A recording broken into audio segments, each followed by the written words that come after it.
Hey guys and gals, Never here from Drakewing Gaming. It's something on Twitter, the Gaming Dragon. Today I'm coming back at you with the Let's Play episode of Heroes Advent Raise Path. So let's go ahead and jump right back into it, shall we? Alarm chain, you are up, and let's go. Alrighty. It's not as friendly as Crystal Coast, that's for sure. Was it a hostile environment? No, definitely not hostile. It's just a lot more crowded, and people are pretty distant unless you knew them, if you will. Is that so? I suppose having a friend in such a large place was a blessing. It really was. We grew up together ever since we were kids. He's helped me through a lot of tough times. I should thank him for helping you be who you are today. Well, you can't give him all the credit. The old man at the orphanage did pretty good keeping us in line as kids. Alyssa listened intently as you rambled on about life before college, how you've daydreamed about exploring the inner city, along with a myriad of things you couldn't afford to do. Then all the shenanigans you and Carl used to get up to. How it was when you got your first apartment together after leaving the orphanage. Oh, so you had not lived in the city all your life either. Yeah, we used to live in this little countryside before moving to the city for our education. I see, so life isn't so different out there than it is here. You think so? In what way? Well, I'm not from Crystal Coast, not originally. Huh, did you have to migrate when the corruption spread? Something to that effect. I lived in the Western Plains before I was summoned to work on the Guardian Crystal. Was it hard for you to adapt to the change? It certainly took some time getting accustomed to the commodities of modernity. Honestly, I still find much more comfort in the countryside or forest side. It was also overwhelming when I first arrived. The voices of the people were laden with so much emotion. A person would only take so much. It was the fine young men and women of the guild that helped me get used to the life in the city. Their strong wills and sharp minds reassured me that not all was lost. Their determination was very much a welcomed calm amongst the stormy hearts of the people. You noticed a wistful expression on her face as she stares down at her steaming cup of tea. Alyssa, did something happen? Oh, many a thing took place over the course of 20 years, dear. She gave a breathy laugh, lost in reminiscence. An almost sunny radiance emanated from her side of the table, like the sunlight on a cold, misty day. There was one foolhardy young man, barely a cadet in the guild's employ when I came. He fancied himself a hero among his peers. I thought, were he to face the king's forces, he would surely be killed in battle. And I had never stopped believing that from the day we met, to the days he'd attempt to court me, to the day he was taken from me. When the Guardian Crystal was at its most pivotal stage, we were warned the king's forces were on their way to stop us. The Gallanteers sent their best men. Among them was my betrothed. When they returned, more than half the retinue was lost, but the king's forces had been decimated, buying us enough time to complete the crystal. I didn't even get to see him one last time. It was before I learned I had been with child for a little over 3 months. The people were sympathetic, but their sorrow only magnified my pain. I retreated into a quiet corner of the city to raise my child. His name is Pasquale. When he came of age, he followed in his father's footsteps, becoming a Gallanteer cadet and rapidly rising through the ranks.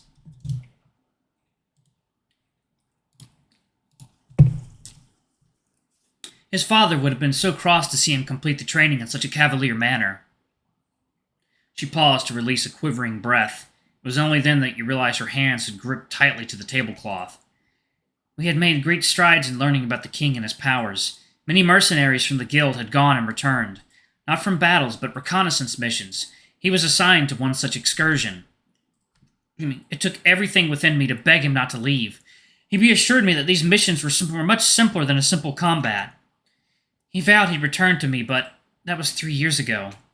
When he and his team failed to return, and their crystal signatures had become unreachable, they had been presumed dead. The people could understand a mother's pain, but there were those who were unkind to my plight. A witch, damned to lose all she held dear. That was the day I could not bear the voices any longer. I left the care of the Guardian Crystal to Aegis and fled to the forest. Alyssa, please, I do not pity Cassian.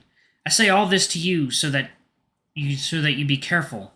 Do not stray from your companions. I would not be able to live with myself if you were lost as well. I'll try to be careful, Alyssa. You don't have to worry. I have Ray and the others with me. If only things were that simple. That simple. Ah, it appears daybreak is upon us. It'll be time for you to join your companions. Ah, it's morning already? Listen, Alyssa, when we get back, let's have another tea party, for real next time. I will hold you to your word, my little hero. Till next we meet.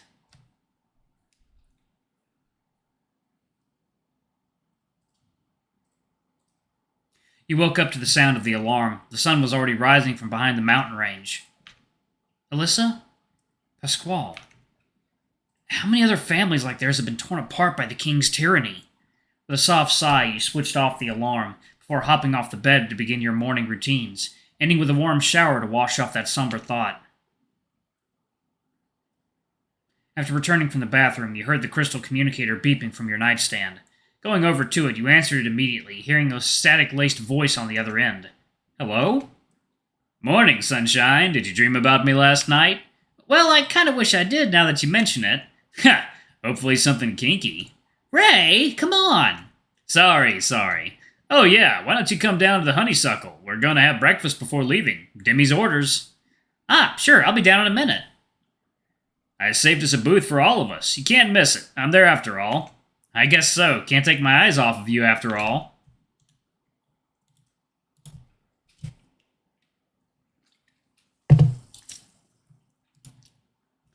Hey, that's my line. You hung up, chuckling to yourself before leaving your room with your own pack. You made your way from the dorms to the honeysuckle. Inside was the usual morning crowd enjoying their breakfast with a few exceptions. Behind the counter, Cody and Tensei were manning the kitchen, the bear furiously tending to the steaming pots and pans as the canine served the floor along with the snow leopard. Hey, Cassian, over here! You heard Ray calling from a booth in a corner of the restaurant. Took you long enough, hun. Come on, I saved a seat just for you. You happily made your way over to Ray as you sat yourself close to him, pressing up against his warm body. So, you nervous about the trip? Maybe, though not really, I guess. You'll be there after all. Oh, they're here. You noticed Max and Alex as they walked into the honeysuckle together.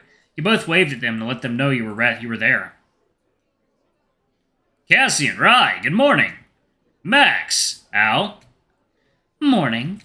Alex slipped into the seat beside you, letting Max sit next to Ray as the two quickly jumped into what you assumed was a light-hearted bickering over protocols for the Akai tree. Though, as agreed before, they both refrained from speaking of it in too much details. Our transport is prepared. You looked to Alex as you whispered. Once we finish eating, we can get out to the Akai as soon as possible. Come on, Al. We're all going on a mission as a team again. The least you can do is enjoy it. This is hardly the time for leisurely activities, Rye. Sure, maybe, but with the way you skip meals, Al, you should at least try to take it easy and eat. He's right, you know. If you eat in such a hurry, you're gonna choke. Nah, Cody's pancakes are the fluffiest things you'll ever eat. You won't choke on it. Unlike some prime Bork sausages you had before. Guys, phrasing!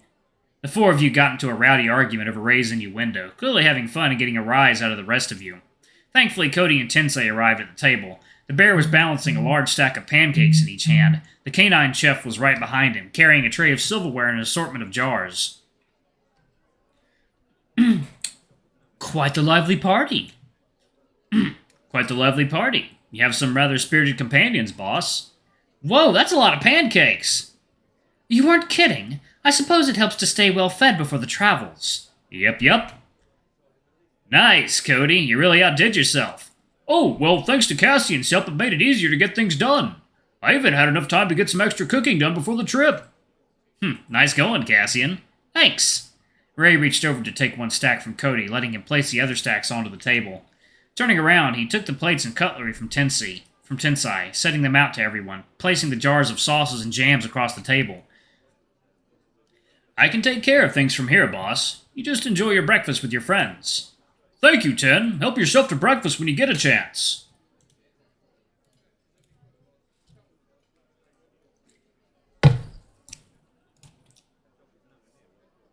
Will do. Please enjoy your meal, all.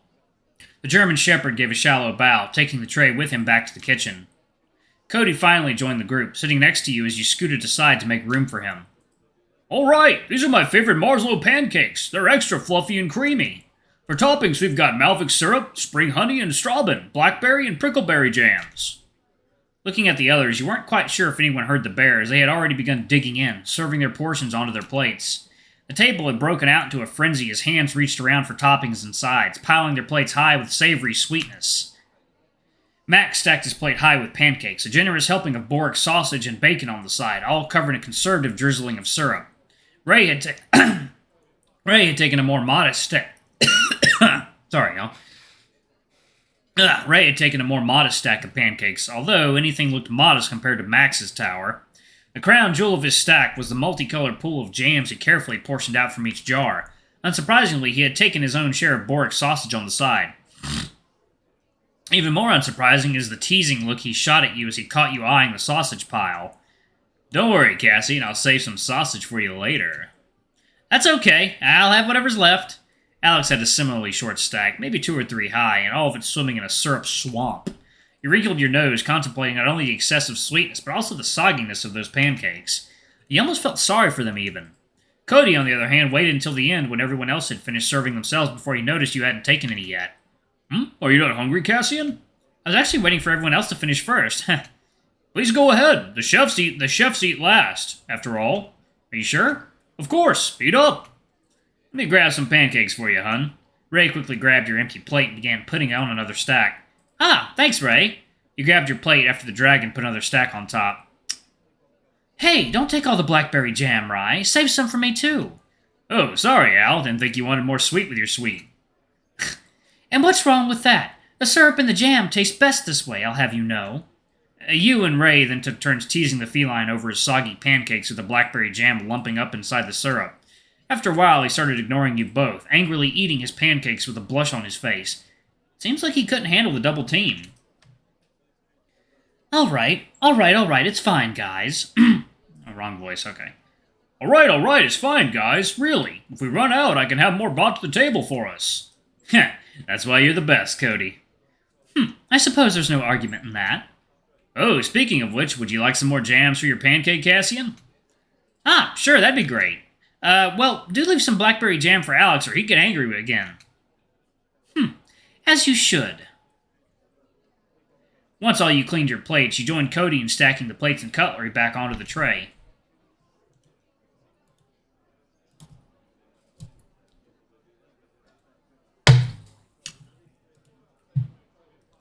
Maxon excused himself outside to get the carriage ready. Alex followed suit. It was then that the German Shepherd and the Snow Leopard went by to help. Oh, thank you, Ash. 10, we're about to leave soon. I mean no offense, sir, but I suppose it's high time everyone got going. We're expecting another crowd rushing in soon, and this booth could be another group of customers served. You all looked to Ashford, who quickly gathered all the stacks of plates to bring back to the kitchen. He must be in a hurry, I suppose. Indeed, he's been clocking out rather early for his morning shift. Can I trust you to hold the fort yet again, 10? Always, boss. You can leave it to me. Just go ahead with your companions. Thank you. All right, let's go, guys. Yep. You all joined up with Alex on the field outside, while Max was still away preparing the carriage at the stables. You'd feel a pit in your stomach with anticipation if it weren't already filled to the brim with breakfast. Something wrong, Rye? Oh, nothing. It's just, what Cassian said the other day and what happened when we were last at the Akai still bothers me. Excuse me. What Cassian said? Yeah, about the corrupt fertilizer. If they could sneak it into the city, they have done the same around the base of the Akai? Because of how that serpent slipped into the forest. Aye, like how Linus slipped in. Could they have weakened the Akai in the same way? That precisely is why we're heading out there to examine it in person, and see if we can't speed up the Guardian Crystal's healing by studying it. Alright, y'all, I'm actually going to pause it right there. Thank y'all so much for watching. Don't forget to like, comment, subscribe, ring that notification bell, and check out our Patreon if you can. It always helps. Before I go, I'm going to give a quick shout-out to our lovely bronze tier patrons. Thank y'all if I do for the channel. We greatly appreciate your support. Thank you to our silver tier patron, Cade Silverman. Thank you above and beyond. It's greatly appreciated. Thank you to our 2 gold tier patrons, Zeke and Toby. Y'all are awesome. We love you. Thank you for subbing to Ultimate Tier. Anyway, if y'all want to get your names in the credits, get access to all of our not safe for work contents as little as $5. Alrighty, I love you all, and I'll see y'all in the next video. Bye-bye!